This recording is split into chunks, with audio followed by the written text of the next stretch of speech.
saya mau tanya, kalau ada istri yang tidak mau diajak, berhubungan badan dengan alasan sakit dan belum mau punya anak, apa yang harus saya lakukan sebagai suaminya? Dan apa yang harus dilakukan ketika syahwat saya memuncak sedangkan istri tidak mau sama sekali? Terima kasih. Baik, jika seorang istri tidak bisa melayani suami karena udzur, misalnya sakit atau karena haid atau karena nifas, karena sakit, maka istri tersebut dimaafkan, tidak dosa di hadapan Allah.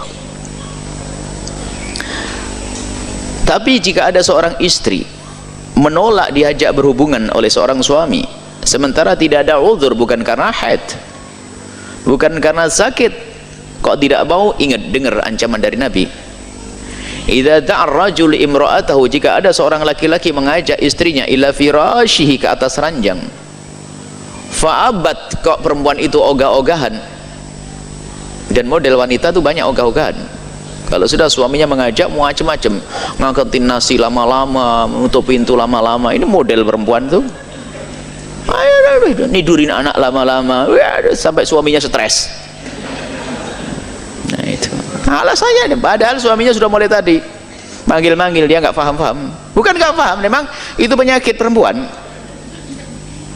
Perempuan yang kurang paham. Kalau mengerti hadis ini, lihat, fa'abat, lalu kok ogah-ogahan sang perempuan tersebut. Fabata ghadbana, kemudian sang suami tadi semalam suntuk kok ngedongkol. La'anat hal malaikatu, maka terkutuk, dikutuk oleh malaikat, didoakan jelek, dikutuk oleh malaikat hatta tusbih, sampai pagi. Hadis ini bagi sebagian orang dianggap hadis merendahkan wanita. Masa gitu aja dikutuk malaikat? Anda memang bukan orang harmonis. Ini ada orang-orang yang Islam ngaco itu menganggap ini hadis merendahkan perempuan. Tapi bagi saya, bagi kami waktu membaca ini adalah hadis yang paling indah untuk perempuan. Coba, seorang perempuan diajak suaminya kemana? Naik gunung, ngangkat batu, berjemur, ke tempat yang paling indah di rumah kita, di atas ranjang. Ini kan paling enaknya, bukan? Kalau ada seorang perempuan suruh ngangkat batu oleh suaminya, kok nggak mau, dikutuk malaikat, bukan begitu kok. Diajak indah, makanya dalam pemahaman kami ini adalah hadis yang paling indah untuk perempuan. Sudah begitu ya ancam, kalau nggak mau awas. Suruh enak, suruh seneng, nggak mau diancam, awas ya. Duh, enak bener itu. Dikutuk malaikat sampai pagi. Ini hadis paling indah. Artinya apa? Jangan sampai Anda sebagai seorang wanita semacam itu. Dan tingkat ogah-ogahan itu macam-macam, sampai tidak melayani suami, dosa besar. Ada tingkat ogah-ogahan yang tadi itu, yaitu nutup pintu aja lama-lama banget, muter sana ini ngangetin sayur, ya ada aja. Biasanya nyuci piring besok, gara-gara suaminya pengen langsung nyuci piring malam itu. Ada enggak begitu, Pak? Ada. Wah, nasib buruk tuh. Baik, nah sekarang kalau tidak punya udzur, awas, hati-hati, jangan menolak. Kemudian pertanyaannya, jika Anda seorang wanita yang punya udzur, misal dalam keadaan haid atau Anda sakit, Anda harus menjadi wanita cerdas, aktif, inovatif. Mohon maaf, ini adalah ilmu. Kadang-kadang seorang wanita kalau sudah haid itu langsung libur, full libur, sholat tahajud libur, masakin sarapan libur. Suaminya orang yang takut kepada Allah, ketemu di jalan orang buka aurat, tersingkap, dia tidak sengaja, lalu bangkit sahabatnya, pulang ingin melampiaskan dengan istri haid. Sudah itu sama istri dibiarkan begitu saja. Na'udzubillah. Harus Anda tahu, wahai para istri yang solehah, memang di saat Anda dalam keadaan haid, tidak boleh Anda melayani suami dengan mengizinkan memasukkan ke wilayah Anda, tidak boleh. Dosa besar. Tapi Anda bisa menyenangkan dengan bermacam-macam cara. Dengan bermacam-macam cara. Yang penting tidak masuk ke wilayah tersebut sampai suami puas.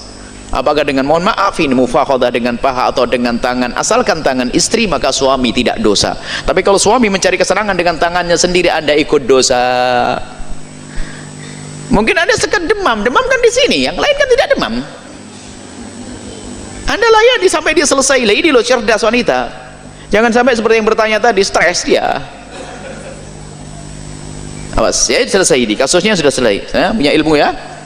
Nggak boleh suami sampai, karena suami Anda mungkin orang yang sangat soleh, tidak mau melakukan keharaman, sementara godaan di luar biasa besar, naudzubillah, lalu bangkit syahwat, atau ya suaminya, istrinya begitu, gara-gara haid sudah libur semuanya, Anda bercumbu dengan suami sampai dia tuntas selesai. Yang penting jangan masuk wilayah itu, jangan masuk lewat belakang.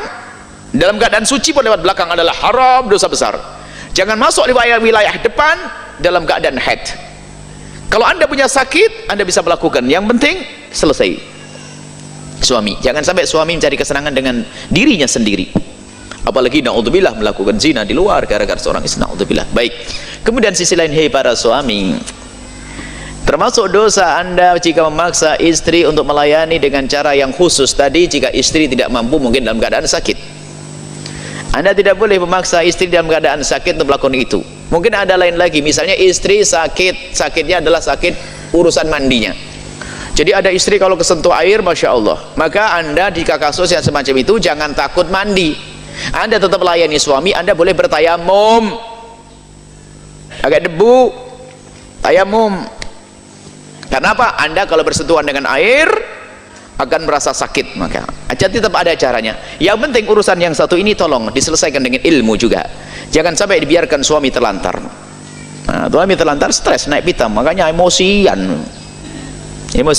Jadi, dan di sisi lain, wahai para suami, kalau Anda melihat istri Anda sakit, Anda harus mengerti. Jangan Anda paksa untuk melayani Anda dalam keadaan sakit, apalagi yang mungkin dia tidak akan bisa melampaukan. Sampai Nabi itu mengajarkan agar suami itu kalau mau pulang ke rumah itu memberi tanda, jangan bikin kejutan. Bayangkan suami seenaknya, istri lagi tidur enak-enak dibanguni suruh melayani, ya Anda zalim. Mungkin Anda sudah kasih tahu, Ma atau Umi atau Neng, ya, saya mau pulang nanti jam 12. Kalau sudah ngasih jam itu berarti Anda siap-siap gitu loh.